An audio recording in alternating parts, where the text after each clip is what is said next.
Indian പത്രങ്ങളുടെ മുൻ പേജുകളിൽ അഫ്ഗാനിസ്ഥാൻ ഇടം പിടിക്കുന്നത് ഇന്നത്തെ കാലത്ത് സ്വാഭാവികമാണ്.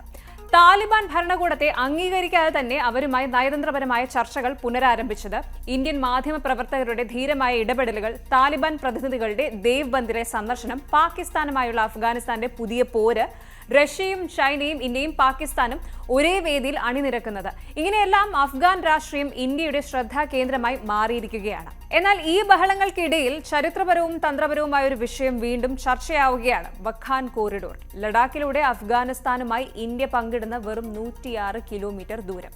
ഇത് കേവലം ഒരു അതിർത്തി രേഖയല്ല, മറിച്ച് മധ്യേഷ്യയുടെയും ദക്ഷിണേഷ്യയുടെയും തന്ത്രപരമായ നാഡീഞരമ്പാണ്. ഇന്ത്യൻ ഭരണഘടനയുടെ 1-ാം പട്ടിക പ്രകാരം ഇന്ത്യ 7 രാജ്യങ്ങളുമായി മൊത്തം 15,107 കിലോമീറ്റർ അതിർത്തി പങ്കിടുന്നുണ്ട്. ഇതിൽ ബംഗ്ലാദേശുമായുള്ള 4,097 കിലോമീറ്ററാണ് ഏറ്റവും നീളമുള്ളത്. ഇനി ആഭ്യന്തര മന്ത്രാലയത്തിന്റെ ബോർഡർ മാനേജ്മെന്റ് ഡിവിഷന്റെ രേഖകൾ പ്രകാരം ഇന്ത്യയുടെ കേന്ദ്രഭരണ പ്രദേശമായ ലഡാക്കുമായി അതിർത്തി പങ്കിടുന്ന രാജ്യമാണ് അഫ്ഗാനിസ്ഥാൻ. ഈ ദൂരം കേവലം 106 കിലോമീറ്റർ മാത്രമാണ്. ഈ അതിർത്തി പാക് അധീന കശ്മീരിലൂടെ കടന്നു പോകുന്നു എന്ന വസ്തുതയാണ് ഇതിനെ സങ്കീർണമാക്കുന്നത്. ഇന്ത്യ ഔദ്യോഗികമായി അംഗീകരിക്കുന്നത് ജമ്മു കാശ്മീർ പൂർണ്ണമായും ഇന്ത്യയുടെ ഭാഗമാണ് എന്നാണ്. അതിനാൽ ഇന്ത്യയുടെ അതിർത്തി പാകിസ്ഥാനെ തൊടുന്നില്ല, മറിച്ച് പാക് അധീനതയിലുള്ള ഗിൽജിത് ബാൾട്ടിസ്ഥാൻ പ്രദേശത്തിലൂടെ കടന്ന് അഫ്ഗാനിസ്ഥാന്റെ വഖാൻ ഇടനാഴിയുമായി ചേരുന്നു. ഈ അദൃശ്യമായ അതിർത്തിയുടെ അംഗീകാരം അടുത്തിടെ ഇന്ത്യൻ വിദേശകാര്യമന്ത്രി എസ് ജയശങ്കറും താലിബാൻ പ്രതിനിധി അമീർ ഖാൻ മുത്താഖിയും നടത്തിയ സംയുക്ത പ്രസ്താവനയിൽ കോണ്ടിഗ്വസ് നെയ്ബർഹുഡ്, തൊട്ടടുത്തുള്ള അയൽരാജ്യമെന്ന് വിശേഷിപ്പിച്ചതോടെ കൂടുതൽ ശ്രദ്ധിക്കപ്പെട്ടു. ഈ ഒരു സംഭവം വഖാൻ ഇടനാഴിയിലേക്ക് വെളിച്ചം വീശുമ്പോൾ അത് മുറിച്ചു കടക്കുന്ന ഗിൽജിത് ബാൾട്ടിസ്ഥാൻ GB പ്രദേശത്തിന്റെ ചരിത്രം അറിയേണ്ടതുണ്ട്. ആദ്യം ആക്സഷൻ കാലമാണ്.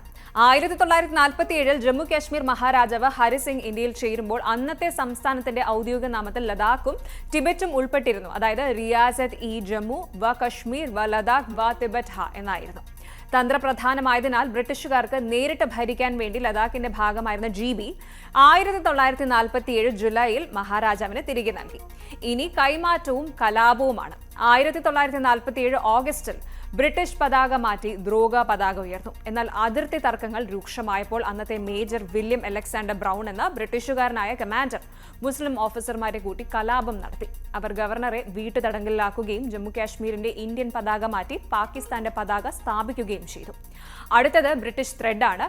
ശരിക്കും ഈ കലാപത്തിന് ബ്രിട്ടീഷ് ആർമിയുടെ ശക്തമായ പിന്തുണ ഉണ്ടായിരുന്നു എന്നതിന് തെളിവാണ് ബ്രൗണിന് 1948 MBE, അതായത് member of the order of the British empire ലഭിച്ചത്. പാകിസ്ഥാൻ ഇവിടെ സൈനിക ഗവർണറെ നിയമിക്കുകയും ഈ പ്രദേശത്തെ POJK, Pakistan occupied Jammu and Kashmir എന്ന് മുദ്രകുത്തുകയും ചെയ്തു. ഇവിടെയാണ് ഇന്ത്യയുടെ വഖാൻ ബന്ധം വരുന്നത്. GB എന്നത് ലഡാക്കിന്റെ ഭാഗമായിരുന്നു. GB അഫ്ഗാനിസ്ഥാനുമായി അതിർത്തി പങ്കിടുന്നു. അതിനാൽ GB ഇന്ത്യയുടെ നിയന്ത്രണത്തിലായിരുന്നുവെങ്കിൽ വഖാൻ ഇടനാഴി ഇന്ത്യയുടെ നേരിട്ടുള്ള അതിർത്തിയായി മാറുമായിരുന്നു. വഖാൻ ഇടനാഴി എന്നത് അഫ്ഗാനിസ്ഥാന്റെ ബദഖ്ഷാൻ പ്രവിശ്യയിലെ ഒരു ഇടുങ്ങിയ ഭൂവിഭാഗമാണ്. ഏകദേശം 350 കിലോമീറ്റർ നീളവും പലയിടത്തും 20 മുതൽ 60 കിലോമീറ്റർ വരെ വീതിയുമുണ്ട്. ഇതിന്റെ കിഴക്കൻ ഭാഗം ചൈനയിലെ സിൻജിയാങ് പ്രവിശ്യയുമായി ചേരുന്നു. പുരാതന സിൽക്ക് റൂട്ടിന്റെ ഒരു ഭാഗമാണിത്. ഈ ഇടനാഴിയുടെ ഭൂപ്രകൃതി അത്യന്തം ദുർഘടമാണ്. പടിഞ്ഞാറൻ ഭാഗത്തെ പ്രധാന ചുരം ലിറ്റിൽ പാമിറിന് കിഴക്ക് ഏതാണ്ട് കടന്നുപോകാൻ സാധിക്കാത്ത പർവ്വതനിരകളിലൂടെയാണ് കടന്നുപോകുന്നത്.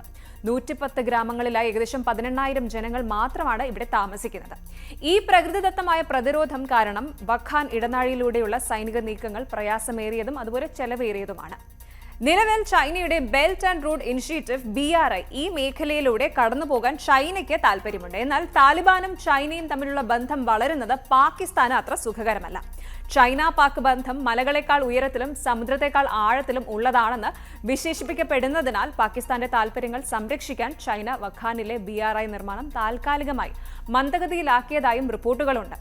അതായത് ഇന്ത്യയുടെ അതിർത്തിയായ ഈ പ്രദേശത്തെ ചൈനീസ് സ്വാധീനം പോലും പാകിസ്ഥാൻ ചൈന ബന്ധത്തിലെ ആന്തരിക സമ്മർദ്ദങ്ങൾക്ക് വിധേയമാണ്.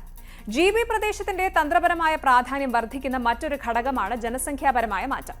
പാകിസ്ഥാൻ ജമ്മു കാശ്മീരിൽ നിന്ന് വ്യത്യസ്തമായി GBയിൽ പുറത്തുനിന്നുള്ളവരെ ഉൾക്കൊള്ളിക്കുന്നതിൽ വിട്ടുവീഴ്ച ചെയ്തിട്ടില്ല.